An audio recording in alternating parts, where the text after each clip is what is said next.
Welcome to Daily Focus. I apologize that I had to miss on Friday, but I was helping one of our church members pour some cement, and it was the only day we could do it. And we had to fight a little bit of weather, but the Lord blessed and allowed it to get done.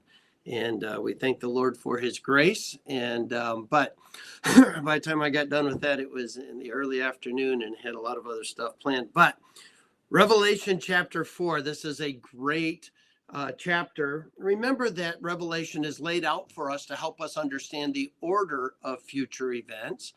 And so chapter 4 follows. So there's the general picture in chapter 1 centered around Jesus Christ. Chapters 2 and 3 are written to the local churches that represent the church age, the age of grace. And then when you get to chapter 4, you find that everything's going to start with the rapture. And so in chapter 4, he says, "After this I looked, and behold, a door was opened in heaven. And the first voice which I heard was as it were of a trumpet talking with me, which said, 'Come up hither, and I will show thee things which must be hereafter.' And immediately I was in the Spirit, and behold, a throne was set in heaven, and one sat on the throne, and he that sat was to look upon like a jasper and a sardine stone, and there was a rainbow round about the thrones in sight, like unto an emerald. And round about the throne were 24 seats, and upon the seats I saw 24 elders sitting, clothed in white raiment, and they had on their heads crowns of gold.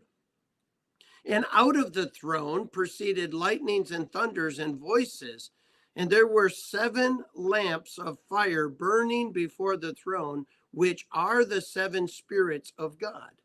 So here we have a picture of the rapture. It pictures exactly what's going to happen for the church right after the rapture. So what happens is we have the church age. The church age ends with the rapture. It's not the second coming. It's not the revelation of Jesus Christ.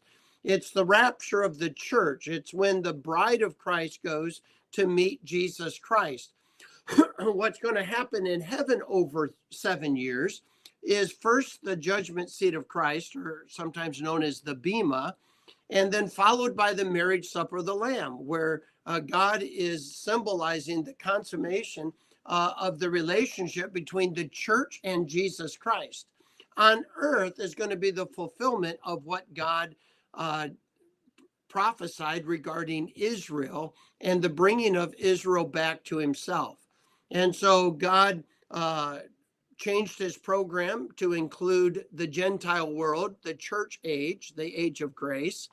And he, as it were, put on hold what he was going to do with Israel. He picks that up on earth after the rapture. So when the bride of Christ is no longer on earth, what he has planned and designed for them is over on earth. And what he has decided for them in heaven is going to take place over the next 7 years. So there's 2 things happening: what's happening in heaven with the church, and then what is happening on earth regarding Israel. And so when the age of grace is over, we go back under the dispensation of the law, and Israel will be making its way to Jerusalem. There is going to be a future establishment of the kingdom, but God is going to pour out his wrath on the rejection of the earth of his son, Jesus Christ. And what's going to happen is the whole world is going to come against Israel. And at the end of the 7 years, as the world looks like they're about to take out Israel, Jesus Christ shows up at the revelation. And this is when he's going to come all the way down to earth, his second coming. And when Israel looks on him whom they pierced, they will believe. In other words, all of the Israelites will realize the one that they crucified on a cross was indeed the Lamb of God, the promised Messiah, and they will be saved. And God will, with the spoken word, destroy the entire armies of the world that have come against Israel. in all that is going on in the Middle East, never forget this: God's eye is on Israel. And if you want to see how close prophetic events are getting, just keep an eye on Israel. It was very fascinating to me the other day as I was watching the news that all of a sudden there came up a picture of three world leaders. The top one was Putin from Russia, Xi from China, and the Ayatollah from Iran or Persia. Well, we all know that thousands of years ago, God prophesied or predicted that at the end times, that there would be three major players that were going to come against Israel. It would be Russia, the king of the East, China, and Persia, which is Iran. And so I found it fascinating to have a news story about how these three are uniting together against what is going on in Israel. We do know that at the beginning of the tribulation, the Antichrist comes on the scene and sets up a treaty that is going to make him a world-class leader, and he is going to take credit for producing peace on the earth, specifically creating peace in the Middle East.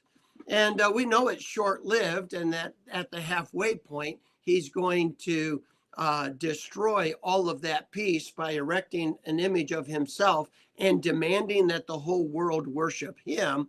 And we call that the abomination of desolation. And for the next 3.5 years, God pours out his wrath on the earth and for those who would follow the Antichrist rather than accepting Christ. So what we see going on today is really not a one group of people against another group of people. What we really find is it is Antichrist versus Jesus Christ. It's always been that way, and we're watching it is still that way today. Well, it'll be that way in end times. So what we find here in Revelation chapter 4 is this wonderful illustration as God is unfolding future events so we can understand them. The first thing we see is that in heaven, before the throne of God, with Jesus Christ sitting on the throne, and the 24 elders that are surrounding the throne, the attention is not on them, but they are present, but the attention is on Jesus Christ and the power of his voice, the thundering, the lightning, the magnificence of his presence, the beauty that surrounds him. But who is there? Well, the candlesticks, which represent the church, and the spirits, which represent the pastors. And God is saying that they are here to be judged. Now, we're going to look tomorrow as God unfolds this chapter a little bit more of what are the roles of angels and specifically of cherubims and God's most powerful creatures, one of which Lucifer was before he fell. And so the devil is a very powerful creation of God, but he is still in submission to God's program. God has unleashed him to be able to have some freedom, be the God of this world, but it only is in the context of what God allows. And God is going to one day bind him forever and cast him into the lake of fire for his final doom. But until then, it seems like Lucifer, the devil, has free reign on the earth to do what he wants. But we have to remember that greater is he that is in us than he that is in the world.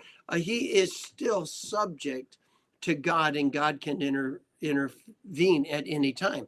But I don't want to get into tomorrow's lesson, but there is so much that we learn about these cherubims and their role and in their power, and we'll talk a little bit more about that tomorrow.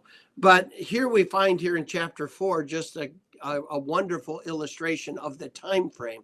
So you say, Pastor, why are you a pre-trib rapturist? Well, because the Bible, when it lays out the order, follows the church age with the rapture, where the church of God is sitting in judgment before the throne of God in heaven. And so we'll look at that a little bit more. But there's some great encouragement that comes tomorrow from this illustration of the cherubim. So you stay tuned. Look forward to tomorrow. I can't wait to unfold that part for you as well. But verse number 6 simply says this. And before the throne there was a sea of glass like unto a crystal, and in the midst of the throne and round about the throne were four beasts full of eyes before and behind. And what does that mean? Well, you stay tuned. Tomorrow I'm going to unfold the wonderful truth of what God unveils for us in chapter 4. God bless you. I hope you have a great day. Let's remember to be thankful all week. God bless you.